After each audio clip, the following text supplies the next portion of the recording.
And welcome to the program, Charles Moscowitz. Thanks for joining me, everyone, Monday through Friday, 12 noon, live here at YouTube and at subscribing platforms. And my guest is Clint Lorance. Clint is the author of Stolen Honor, Falsely Accused, Imprisoned, and My Long Road to Freedom. This captivating account of how Clint Lorance, a soldier who became a scapegoat for the corrupt military hierarchy, was falsely charged with war crimes, imprisoned, and eventually pardoned by President Trump. Clint, thank you for joining me. It's an honor. Thank you for your service. How are you? Doing well. Thank you. Thank you for having me. All right. Well, your story is an incredible one. So why don't we start at the beginning and talk about exactly what happened that precipitated the events of your story? Sure. It was back in 2012, and I was leading a joint U.S. And Afghan Army patrol through a remote sector of southern Afghanistan. It was the Afghan Army up front and my soldiers behind them. I was toward the middle of the patrol. We were on foot. As we were crossing a road, a motorcycle sped toward my men who were exposed on the road, and the Afghan army, who were up front and were in the best position to see what was going on, started firing. Um, and I couldn't see the threat, but I responded to what I was hearing on the radio and in real time. And I did a threat assessment and ordered my gun truck to fire with a more precise heavy weapon system. Um, so, bowing to political pressure, um, my chain of command uh, jumped to conclusions and charged several of us with murder. And I was ultimately court-martialed and sent to Fort Leavenworth for 20 years. I can't believe that this could happen. I mean, here you are in the middle of a war situation where there's firing, there's mortar, there's people that had already actually within the Afghan army turned out to be enemy people and who were killing Americans and others. Um, and it must, I can't. I mean, I did not serve, and I cannot imagine the kind of fear that must have been involved here. I mean that you're walking around with gunfire, you're walking around with all sorts of things going on, and in that context, besides the fact that you're doing the best you can to cope with this situation, you're in the middle of a war, and that you're charged with making such decisions as you made. I mean, I don't get why this would be in any way even questioned. Well, it was a tense political environment in 2012. When this happened, the United States and the government of Afghanistan were renegotiating something called the Status of Forces Agreement. And essentially, what the SOFA is it delineates what happens when a member of the United States military or an American um, serving in any capacity representing the United States government. Um, what happens whenever the host nation, or in that case, whenever Afghanistan feels like that American needs to be punished for some reason. And so essentially the United States says, uh, it's our responsibility. We'll take them back to the United States and we'll deal with this with our justice system. Well, that was being renegotiated in 2012 during this time. And the Obama administration did not understand the way that the military needed to fight. But yet they were trying to micromanage the war from the White House, specifically the National Security Council. And so they were, Secretary of Defense Bob Gates writes in his memoir that he was frustrated as a Secretary of Defense because the national security staff in the White House was essentially doing the Pentagon's job and bypassing the Pentagon and going directly to the troops in the field and giving orders. And so there was a very tense political situation on many different levels. And my case just happened to happen at the confluence of a lot of these different conflicts. And so it was easy for the Obama White House to offer one of their own soldiers up to the government of Afghanistan to say, look, we will handle our own business. And so that's who I was, and that's, I spent 6 years and 3 months and 14 days in prison for it. It kind of reminds me of what the way Lyndon Johnson handled the Vietnam War. I mean, he was in the basement of the White House Situation Room, pointing to a map and saying, "Do this and don't do that." And then we find out in the 1980s, due to declassification, that the rules of engagement in Vietnam were very much rigged against American success and were rigged against American personnel. You couldn't fly, you couldn't bomb an airplane unless it took off. I mean, all these strange conditions for war that really hobbled the United States' ability to conduct the war. And it sounds to me like you got caught up in some of these same very strange rules of engagement, which go well beyond reasonable questions of, human rights. I mean, it goes into questioning the actual judgment of people who are in the field fighting a war, and Yeah, that's wrong right on the surface. It seems to me.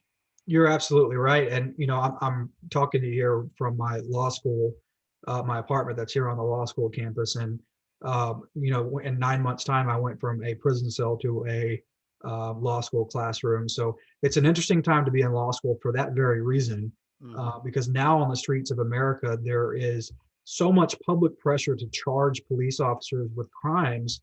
And that's exactly what was happening in the military justice system under President Obama. And it wasn't because of the rule of law, it was because of public pressure.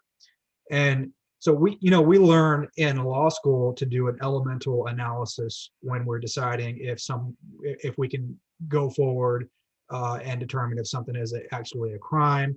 And the elements of the case have to be met before you can determine if it's actually a crime. So what we're doing in America right now, it has implications to the military justice system that I was sent to prison under. It has direct implications to what's happening in America right now. What we're doing is we're losing sight of what constitutes an actual crime. So are the elements of the crime there? And in many of these cases, as we just saw in Louisville, Kentucky, they're not. It's not enough to have political pressure to charge somebody. It's not enough to have a mob burning down your city until you charge somebody.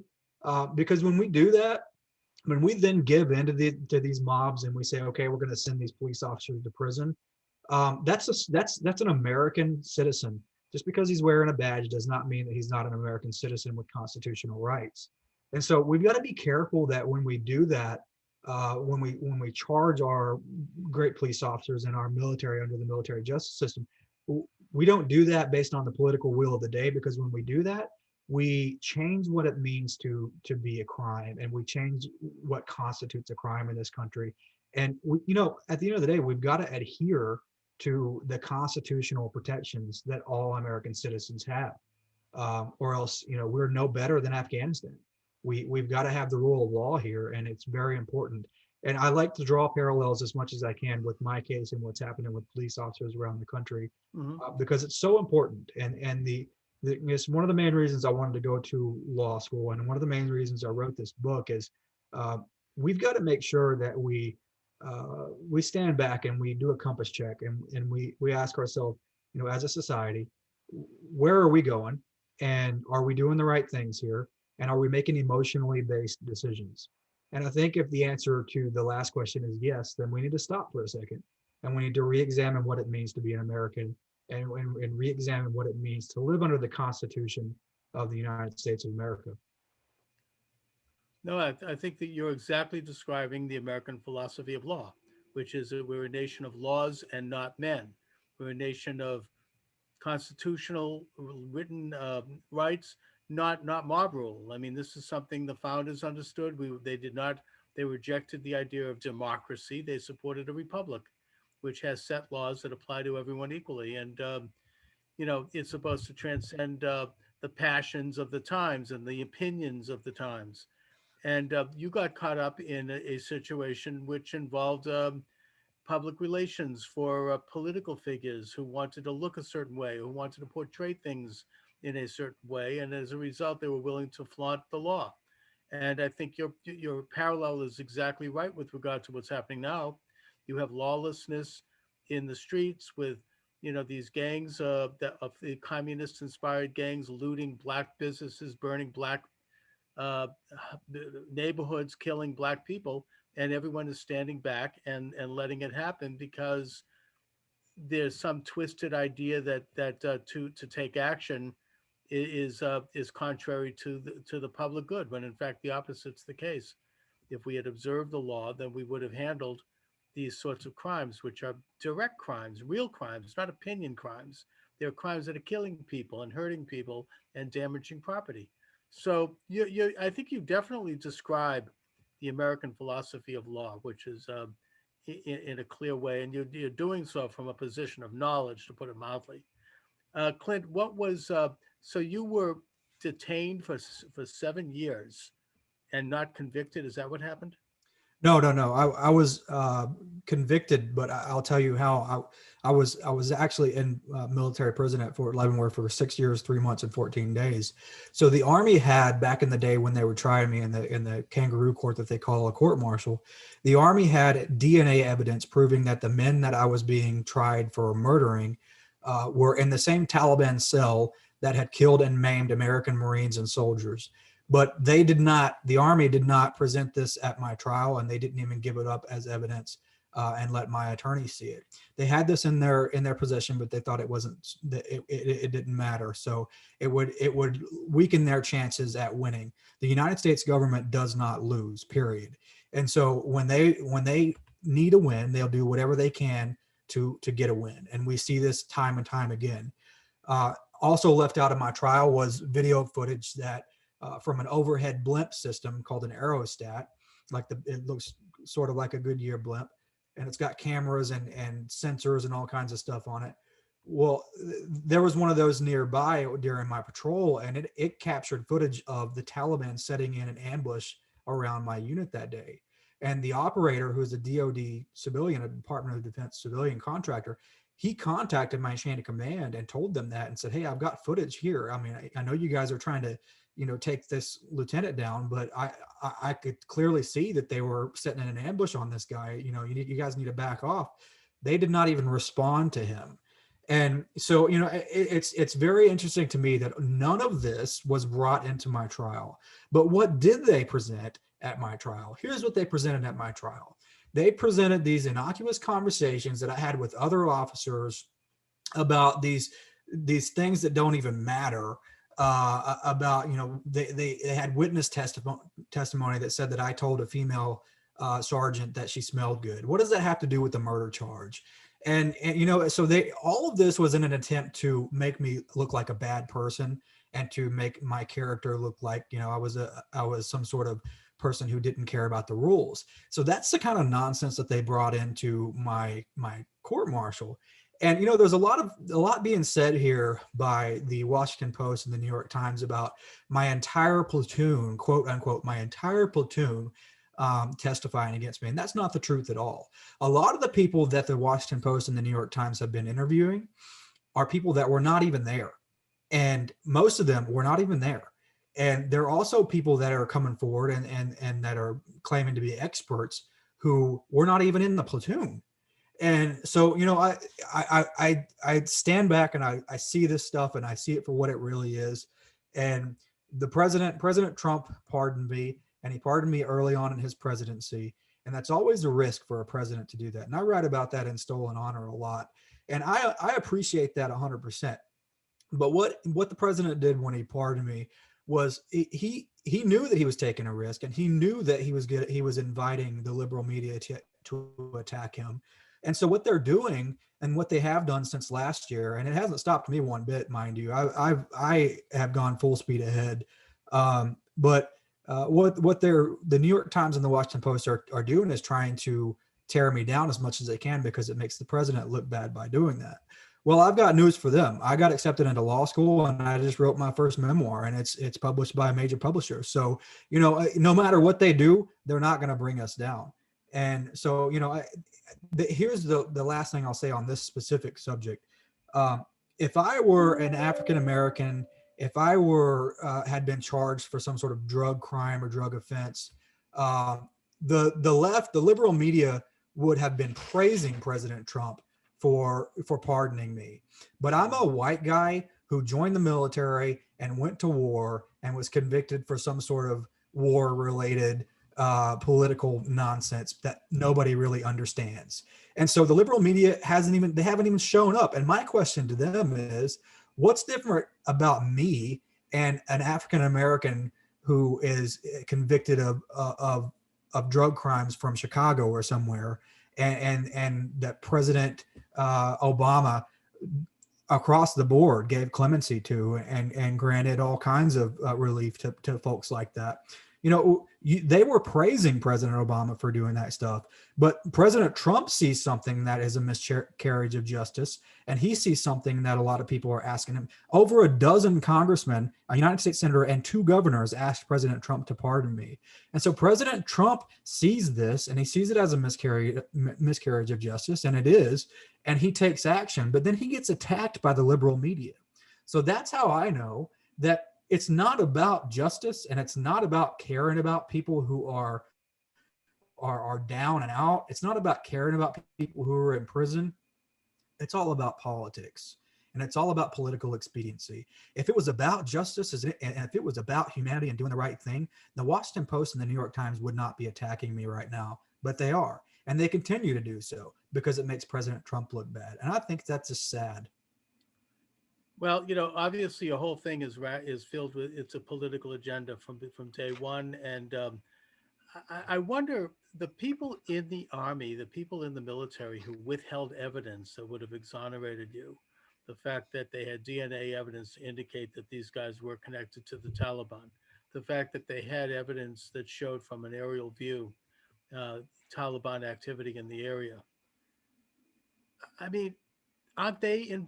Shouldn't they be held criminally liable for that? I mean, who are they? Do we know who they are? Who did that? That to me gets into serious questions of criminality. I mean, that's conspiracy, actually. Well, it is the reason why I am in law school right now, and that is because the Uniform Code of Military Justice has not been updated in a very meaningful way in a long, long time. It has, and I would argue that it has not kept up with the criminal justice updates and the criminal justice reform that we see in our state systems and in our federal system. Every time there's criminal justice system, it has to do with the civilian system. Nobody really understands or knows that the military has its own criminal justice system, and so it gets ignored a lot. And so the reason I came to law school is because, and the reason I wrote Stolen Honor is because we've got to show the American people that there is a military justice system. It exists, and it is putting real people in prison. These people are having trials where their constitutional rights are being completely ignored. And you asked the question, are those people going to be held accountable? Well, we tried to do that. We appealed to the Army Court of Criminal Appeals, and guess who sits on that court? It's panels of three colonels, Army lieutenant colonels, and they're wearing an Army uniform under that robe. They're wearing Army boots under that robe. Who do you think they answer to, and what kind of allegiances do you think they have? They know who signs their paycheck. So you're not going to ever have any kind of real justice the way the military justice system is set up. And so that's why I'm going full force to try and reform the military justice system and do everything I can to try to support the reform. Luckily, we have some success. There are some congressmen in the U.S. House of Representatives who have come forward and said, you know what, after looking at my case and several other cases, they've said, you know what, we're going to try to fix this. There's enough of this nonsense going on. We're going to fix the system and update it to where it's at least at the same level of fairness and equality and justice as the federal system is, as the federal justice system is. And so this is a group of congressmen. There are over a dozen of them in the caucus now, and it's called the Congressional Justice for Warriors Caucus. And they don't have a website because they're not allowed to by law, but they do have a Facebook page, and they're trying very hard to pass meaningful criminal justice reform in regards to the military specifically, and bring it up to the same level that the federal courts are already at. And so we do have some, as far as your original question of holding people accountable, we do have people working on that. You can see all about that fight on my website, ClintLorance.com. And there are 6 key things that need to be fixed in the military justice system to make it fair. And it's crazy, Charles. It is absolutely crazy, these things. And here's the first one. Ready? This is going to just blow your mind. Right. A district attorney should be the person who determines if somebody gets charged with a crime. It's crazy, right? Right. It's just a phenomenal idea. It's like, all of the civilian courts a long time ago decided that that was the right thing to do, right? They decided that somebody with formal legal training should be the one that decides if there is a crime that was committed. In the military, the person that decides this is the commander. It's not a lawyer. It's not anybody that has been to law school. It's nobody with any kind of legal expertise whatsoever. Now, the commander does have JAG lawyers that he can call upon and ask for advice. But to me, it's absolutely inappropriate for what's tantamount to a town mayor deciding that somebody needs to be charged with a crime. That's a political decision. It's not a criminal decision. And so at the end of the day, there are 6 key steps on my website, ClintLorance.com, that we've got to institute to bring the military justice system up to the same level as the civilian courts have been for a long time. And some of them will just absolutely blow your mind that this kind of stuff happens in the United States. And there's a reason why military folks call it the kangaroo court, because it just makes no sense. It's absolutely crazy. Well, I mean, I would hope that your case would lead to a full congressional investigation with witnesses subpoenaed to find out who withheld this evidence and convicted an innocent man who was doing his job as a military personnel, risking your life. To me, that's the worst kind of malfeasance and betrayal. Also, the case of the New York Times and the Washington Post covering the trial in such a way that besmirched your reputation and tried to cover up evidence. I mean, it makes me think a little bit of the Nick Sandman case. He was the Covington kid who was maligned by the Washington Post and several other media outlets, and it almost could have cost him his life. I mean, it was a very serious situation, and it turned out that they had done this without any evidence because it fit some kind of a narrative.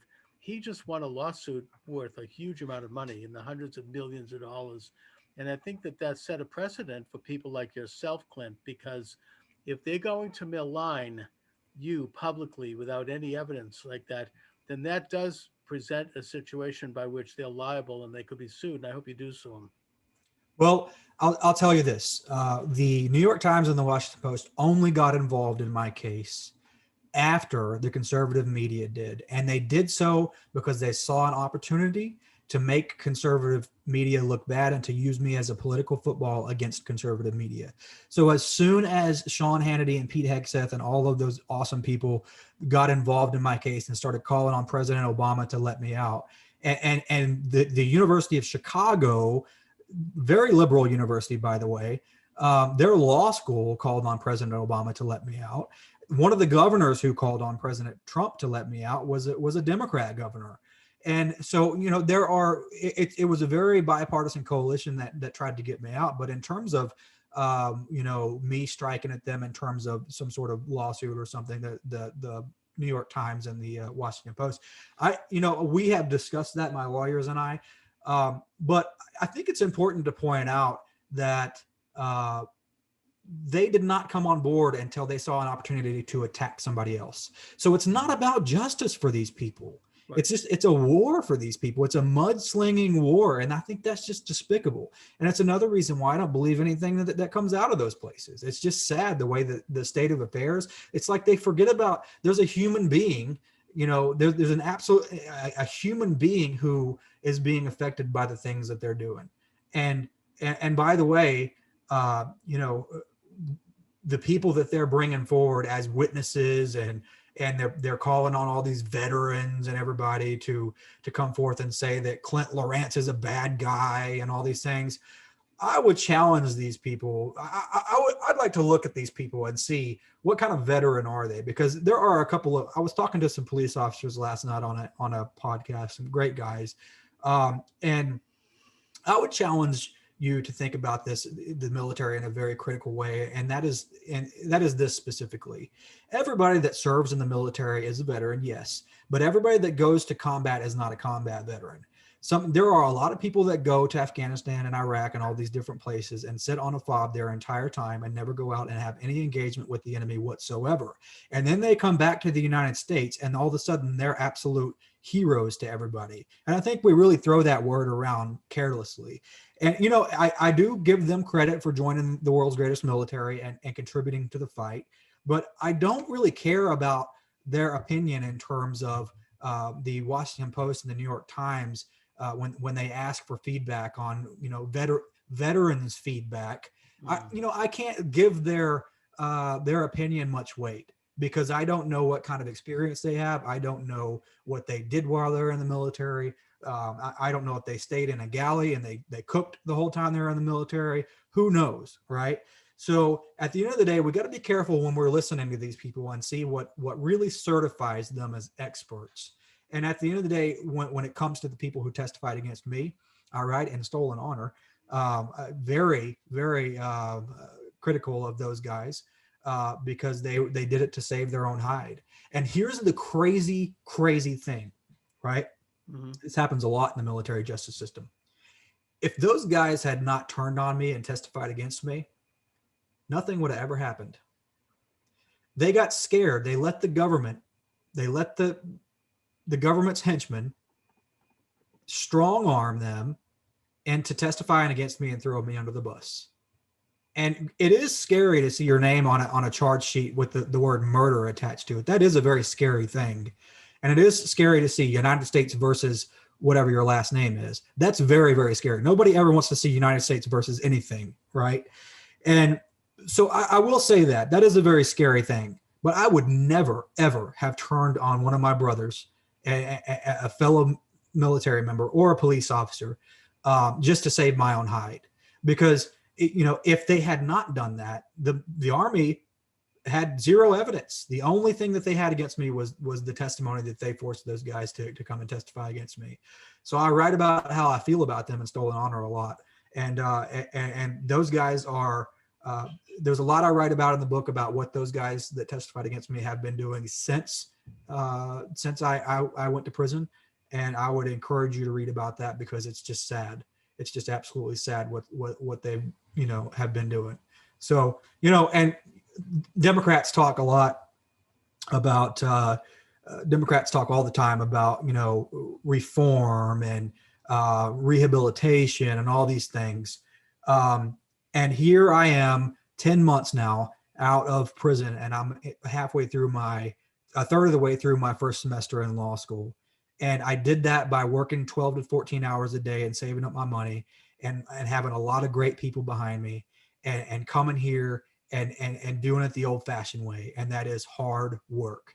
And, I will say that I don't want a pat on the back from anybody, but I did all of that while being constantly attacked by the same people who purport to care about people who are getting out of prison and who purport to care about people who are trying to have a second chance of life. And so those people constantly attack me, and they still do. And every time they attack me, they say something along the lines of, well, Joe Biden's a good guy, or Kamala Mamala, or whatever. They say all kinds of nonsense and attach all kinds of political crap to me. But here's the way I look at it. I'm just a guy, and that just because I was in the military and I served and everything doesn't mean that I'm not a human being. And so that's all I'll say about that topic specifically. But there's a lot about that kind of stuff that I write about in Stolen Honor, and it was very much a cathartic experience to write about that and get it out there. Um, and I definitely appreciate the opportunity to come on here and talk about it. No, I just want to mention also that the way those guys were treated that testified, it reminds me of this is becoming more common in this country where the government uses brute force to force people to testify. It's like these brown shirts at the Mueller committee going really threatening people to tell them the story they wanted to hear. That they, if they didn't, they'd end up doing long terms in prison and whatnot, and getting them to testify. And my good friend, who you should contact, Dr. Jerome Corsi, he refused to go along. He's like, I'm not going to lie in order to save myself here. I wouldn't be right with God. And he didn't. And it ended up really throwing a big wrench in their whole rotten agenda. But the fact that you'd have that going on in this country is really a horrendous disgrace. It's much more typical of a kind of a fascist system than we expect here. Now, I know we're reaching toward the end, Clint. I just want to ask you how things went and how you were treated at Fort Leavenworth. Well, I write about that extensively in the book. Actually, for the first time, I've never talked about that before. And I told President Trump when he asked, because he asked the same question. President Trump is somebody who um, does his homework, and so he did his homework before he gave me the pardon. But I told the president specifically, I said, Mr. President, you can be proud of the way that military prisoners specifically are treated in this country. So, it's a place that it's ran by soldiers. It's an Army institution, and the Army is a very professional organization. And I have a lot of respect for the people who run that facility. Great. All right, Clint. Let my viewers and listeners know where they can get your excellent book. Yeah, it's at stolenhonorbook.com. You can go to Amazon, Barnes and Noble, Walmart, Target, anywhere books are sold. You can get it on audiobook. It's out there everywhere. It's stolenhonorbook.com. All right, Clint Lorance, author of Stolen Honor. Thank you so much for joining me. It's been an honor. It's been a pleasure. I really appreciate it. Thank you. Thank you, sir. Take care. All right, you too.